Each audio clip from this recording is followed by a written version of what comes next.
Hello friends, video నచ్చినట్లయితే తప్పకుండా like చేయండి. ఆద్య ఫోన్ చేసి నేను వస్తున్నాను డాడీ, నువ్వు అక్కడే ఉండని చెప్పి కిషోర్కి చెప్పడంతో ఒక చోట నిలబడి వెయిట్ చేస్తూ ఉంటాడు. అప్పుడే బుర్కాలో చారు, తన తండ్రి చలపతి ఇద్దరు కూడా కార్లో కిషోర్ని మళ్ళీ కిడ్నాప్ చేయడం కోసమని చెప్పి వెయిట్ చేస్తూ ఉంటారు. జాగ్రత్త నాన్న, ఎట్టి పరిస్థితుల్లోనూ అనుమానం రాకూడదు, పక్కాగా డీల్ చేయాలి అని చెప్పి అంటూ ఉంటే అంతా నేను చూసుకుంటాను కదమ్మా అని చెప్పి చలపతి అంటూ ఉంటాడు. చారు చలపతి ఇద్దరు కూడా అలా మొహం మీద ముసుగు వేసుకొని కిషోర్ దగ్గరికి వెళ్తారు.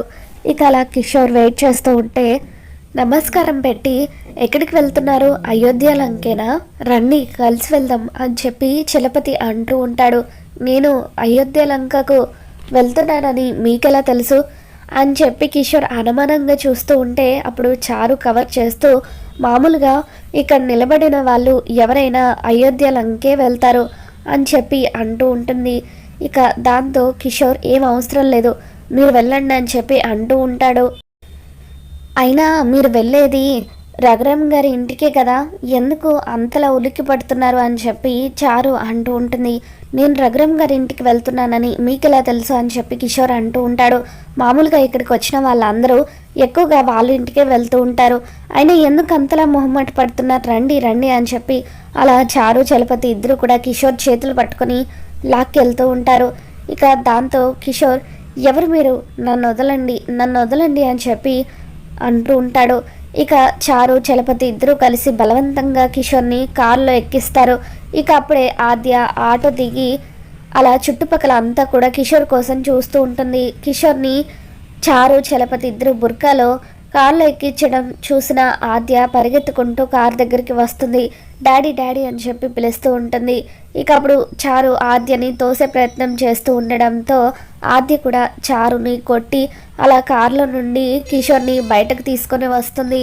మరోవైపు రఘురామ్ రామలక్ష్మి ఇద్దరు కలిసి శౌర్యాన్ని చూడ్డానికి వాళ్ళ ఇంటికి వెళ్ళడంతో ప్రమిళ వాళ్ళిద్దరిని భోజనం చేయమని పట్టుబడుతుంది. దాంతో రఘురామ్, రామ, శౌర్య వీళ్ళంతా కూడా భోజనానికి కూర్చుంటారు.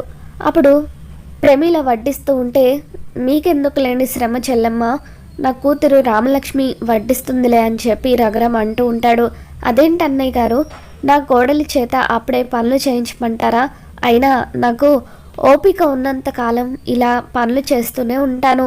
రామలక్ష్మిని మీరు ఎంత అపురూపంగా పెంచారో మాకు తెలుసు కదా, మేము కూడా రామలక్ష్మిని కన్న కూతురు కంటే ఎక్కువగా చూసుకుంటామని చెప్పి ప్రమీల భర్త ఇద్దరు కూడా అంటూ ఉంటారు.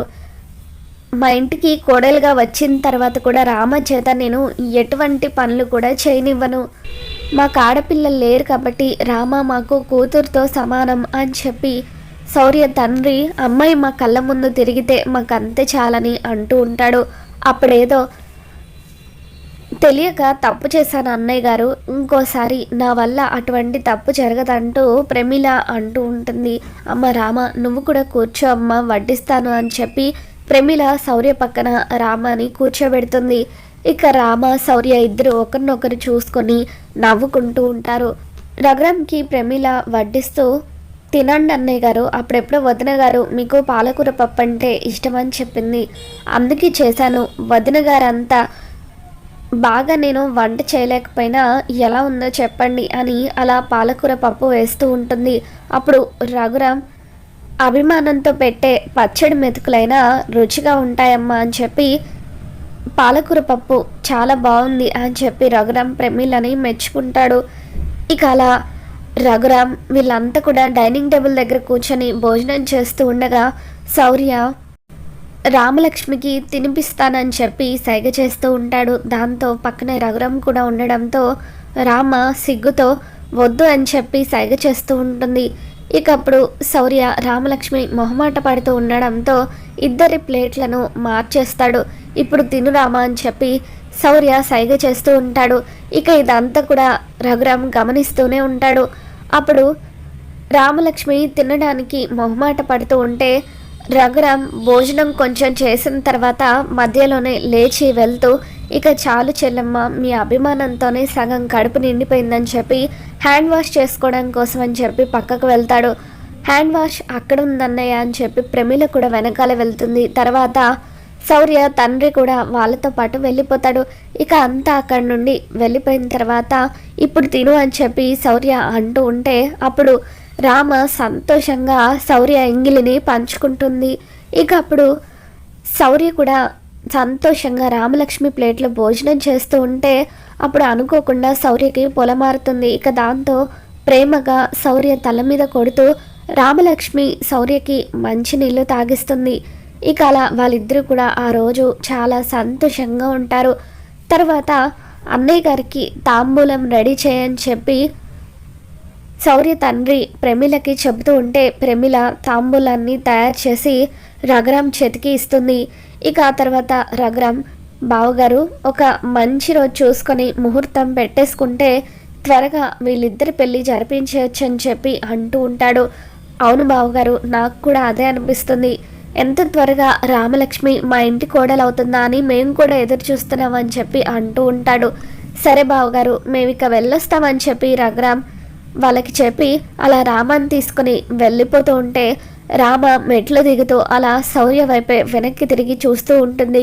మరోవైపు కిషోర్ని ఆద్య కాపాడుకున్న తర్వాత వాళ్ళు మళ్ళీ కిషోర్ని బలవంతంగా లాక్కు వెళ్ళే ప్రయత్నం చేస్తూ ఉంటారు. అప్పుడు ఒక పెద్ద కర్ర తీసుకొని ఆద్య భద్రకాల్లాగా చారు మీద విరుచుకుపడుతూ రే ఎవర్రా మీరు, ఎందుకు మా డాడీని కిడ్నాప్ చేయాలని చూస్తున్నారని చెప్పి ఇక అలా కర్రతో చారుని తన తండ్రిని చితక్ కొడుతూ ఉంటుంది. కిషోర్ చలపతిని కొడుతూ ఉంటే అప్పుడు ఆద్య ఏమో చారుని కొడుతూ ఉంటుంది. మధ్యలో చారు కూడా ఆద్య చేతిలో ఉన్న కర్రని లాక్కొని ఆద్యని కొడుతూ ఉంటే అయినప్పటికీ ఆద్య మాత్రం ఎక్కడ తగ్గకుండా అలా చారుని బలవంతంగా గట్టిగా లాగుతూ కర్రతో కొడుతూ ఉంటుంది. చాలాసేపు అలా ఆద్య చేతిలో కిషోర్ చేతిలో తన్నులు తిన్న తర్వాత చారు చలపతి ఇద్దరు కూడా అక్కడి నుండి పారిపోతారు. ఇక ఆ తర్వాత ఆద్య తన తండ్రి కిషోర్ని పట్టుకొని ఏడుస్తూ ఉంటుంది. ఇన్ని రోజులుగా ఏమైపోయావు డాడ్, అయినా నువ్వు ఇలా అయిపోయావేంటి డాడీ అని చెప్పి ఆద్య ఏడుస్తూ ఉంటుంది. ఇక అప్పుడు కిషోర్, ఆ రాక్షసులు ఇన్ని రోజులుగా నన్ను బంధించారమ్మా, నిజం చెప్పడానికి వస్తూ ఉంటే నిజం తెలియకుండా ఉండాలని ఇదంతా చేశారని చెప్పి అంటూ ఉంటే నిజమేంటి డాడ్, నాకేం అర్థం కావట్లేదు చెప్పండి అని ఆద్య అడుగుతూ ఉంటే అప్పుడు పెళ్ళికి ముందు చారు వాళ్ళు ఇచ్చింది గిల్టు నాగలని నాకు తెలిసిందమ్మా. ఆ నిజం నేను రఘురామ్ గారికి చెప్పడానికి వస్తూ ఉంటే అప్పుడే ఆ చారు తండ్రి ఈ నిజం చెప్పొద్దని బతిమలాడాడు. అయినా వినకపోవడంతో కార్తో గుద్ది నన్ను చంపాలని చూశాడు. తన కూతురి జీవితం బాగుండాలని, నా జీవితాన్ని అంతం చేయాలని చూశాడు. రఘురామ్ గారి ఇంటికి తన కూతుర్ని కోడలుగా పంపిస్తే తన పరపతి పెరుగుతుందని చలపతి ఆశపడ్డాడు. అందుకే ఇదంతా చేశాడు అని చెప్పి కిషోర్ అంటూ ఉంటే డాడీ, ఇన్ని రోజులుగా వాళ్ళు నా జోలికి మాత్రమే వచ్చారు కాబట్టి నేను సహించాను, కానీ ఇప్పుడు వాళ్ళు నీ జోలికి వచ్చారు, నిన్ను నాకు లేకుండా చేద్దామని అనుకున్నారు. అందుకే ఎట్టి పరిస్థితుల్లోనూ వాళ్ళని విడిచిపెట్టడానికి వీల్లేదు డాడీ, వాళ్ళకు శిక్ష పడి తీరాల్సిందే. పద డాడీ, ఇప్పుడే వెళ్ళి పెద్దనాన్నకు నిజం చెప్పేద్దామని ఆద్య కిషోర్ని తీసుకుని వస్తూ ఉంటే అప్పుడు కిషోర్ కూడా పదమ్మ అని చెప్పి అంటూ ఉంటాడు.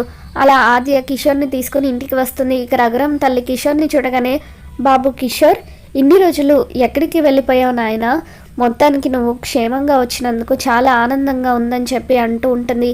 అప్పుడే రఘురామ్, జానకి, రామలక్ష్మి వీళ్ళంతా కూడా హాల్లోకి వస్తారు. ఇన్ని రోజులుగా ఎక్కడికి వెళ్ళిపోయారు కిషోర్ గారు అని చెప్పి రఘురామ్ అంటూ ఉంటాడు. అప్పుడు ఇక ఆద్య కిషోర్ వీళ్ళిద్దరూ కలిసి చారు కుట్రనంతా కూడా బయట పెడుతూ ఉంటారు. మరి రాబోతున్న ఎపిసోడ్లో ఏం జరగబోతుందో మళ్ళీ మన ఛానల్లో తెలుసుకుందాం. మీకు కనుక ఈ వీడియో నచ్చినట్లయితే తప్పకుండా లైక్ చేయండి.